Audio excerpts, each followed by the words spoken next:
बिहार के सियासत में आने वाले वक्त में क्या बड़ा बदलाव देखने को मिलेगा। मुकेश साहनी और तेजस्वी यादव की जो जोड़ी बिहार की जनता ने पहली बार चुनावी मैदान में 2024 के लोकसभा चुनाव में देखी, वो जोड़ी 2025 के चुनाव में नहीं नजर आएगा। क्या ये जय और वीरू की जो रिश्ते हैं वो टूट जाएंगे? और सबसे बड़ी बात कि क्या बिहार के सियासत में बड़ा तोड़जोड़ की खेल आने वाले वक्त में खेली जाएगी। एक सवाल यह भी कि क्या यादव और मुसलमान आरजेडी के साथ हैं तो उसमें मल्लाह की भूमिका अब आने वाले वक्त में होगी। इन तमाम सवालों का जवाब आपको इस शायद रिपोर्ट में मिल जाएगा।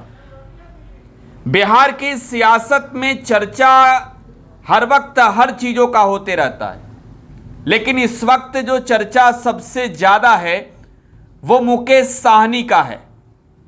मुकेश साहनी विकासशील इंसान पार्टी के संरक्षक हैं, संस्थापक हैं, बिहार सरकार में मंत्री रहे हैं और कभी नरेंद्र मोदी के चुनावी अभियान के लिए बिहार में जी जान लगाई तो कभी तेजस्वी यादव के लिए, कभी नीतीश कुमार के साथ उनकी सरकार बनाने के लिए दिखे।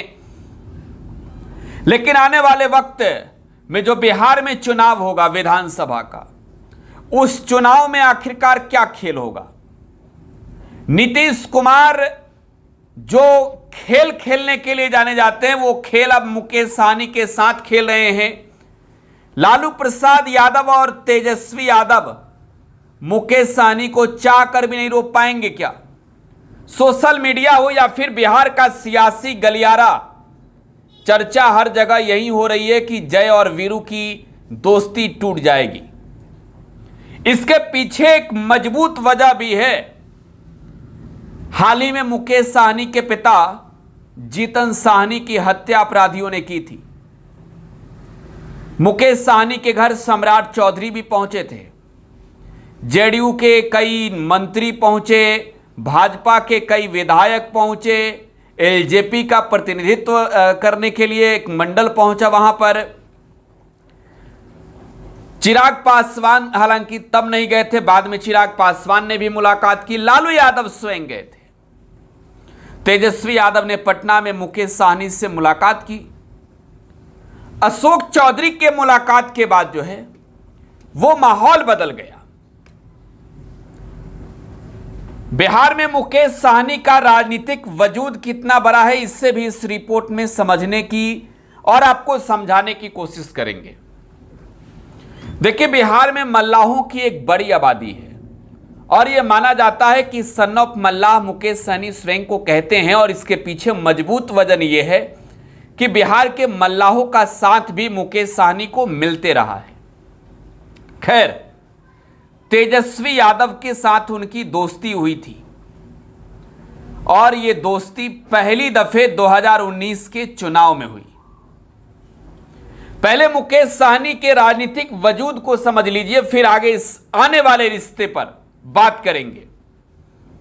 मुकेश साहनी 2010 में बिहार में एंट्री मारते हैं और बिहार में मुकेश साहनी दो जगहों पर पटना और दरभंगा में दफ्तर खोलते हैं। निषादों के हक और आरक्षण की बात शुरू करते हैं। इसके बाद मुकेश साहनी जो है वो 15 में एक संस्था बनाते हैं, निषाद विकास पार्टी। इससे पहले 2014 के चुनाव में नरेंद्र मोदी के लिए बिहार में वोट भी मांगे थे। 2018 में मुकेश साहनी ने पार्टी बना ली, विकासशील इंसान पार्टी, और उसके बाद मुकेश साहनी का ताजा रिश्ता जो है वो तेजस्वी यादव के साथ बना था। 19 के चुनाव में साहनी लड़े, स्वयं हार गए, पार्टी जीरो पर बोल्ड हो गई। हालांकि तब आरजेडी भी जीरो पर बोल्ड हो गई थी। बिहार में कांग्रेस महागठबंधन के अंदर से इकलौती एक ऐसी पार्टी थी जो एक सीट जीती थी। मुकेश साहनी इसके बाद 2020 के चुनाव में वो भाजपा के साथ चले जाते हैं, तेजस्वी यादव का साथ छोड़कर। वजह यह कि तेजस्वी यादव उन्हें उनके मन मुताबिक सीटें नहीं देते हैं।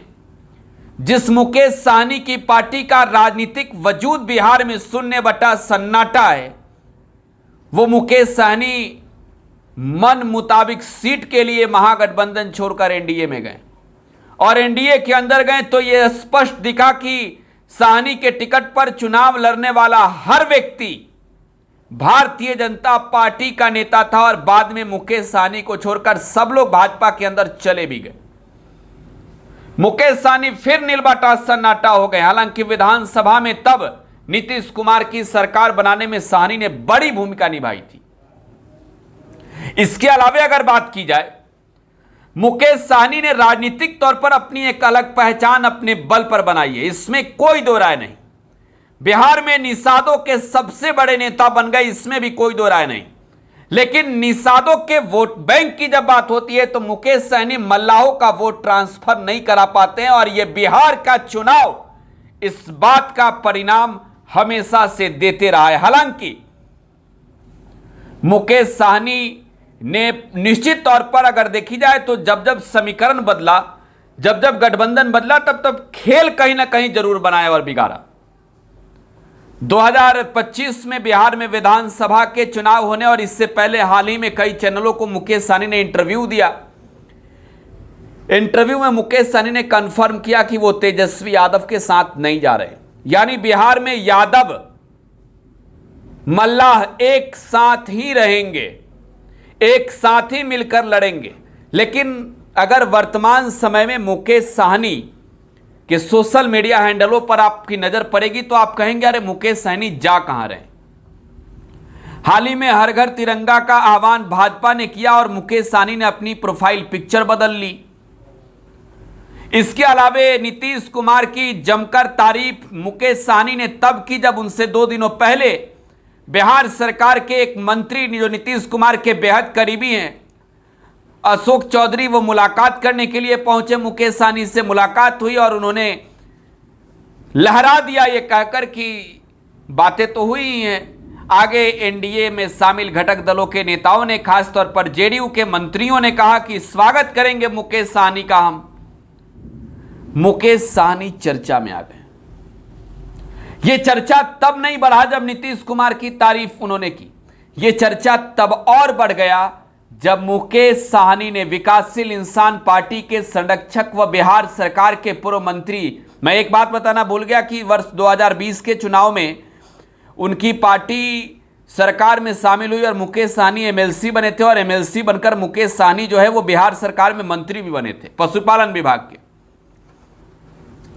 खैर, मुकेश सहनी जो है वो अभी चर्चा में है इस वजह से कि मुकेश सहनी ने भारत देश के भूतपूर्व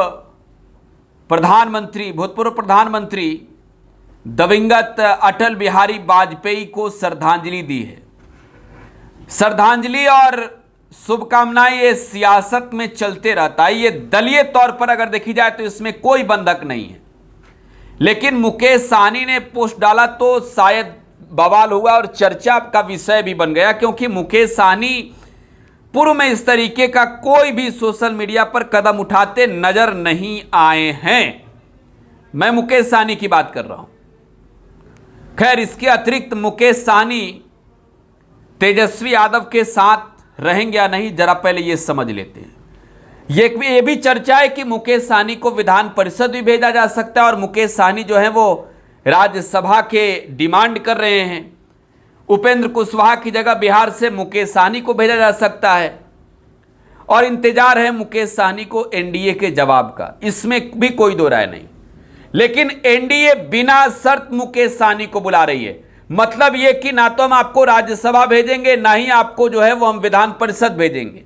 आप आइए 2025 के चुनाव में आपको साथ रखेंगे और अगर मुकेश सहनी ये गलती कर देते हैं, हालांकि सहनी गलती करने नहीं जा रहे हैं फिलहाल, क्योंकि वो बखूबी जानते हैं कि उस बीजेपी के साथ मिलकर उन्होंने चुनाव लड़ा, बिहार में एनडीए की सरकार बनाई जिस बीजेपी ने उनके विधायकों को तोड़ दिया और अपने उन्हीं के टिकट पर अपने दल के नेताओं को इसी वजह से लड़ाया था।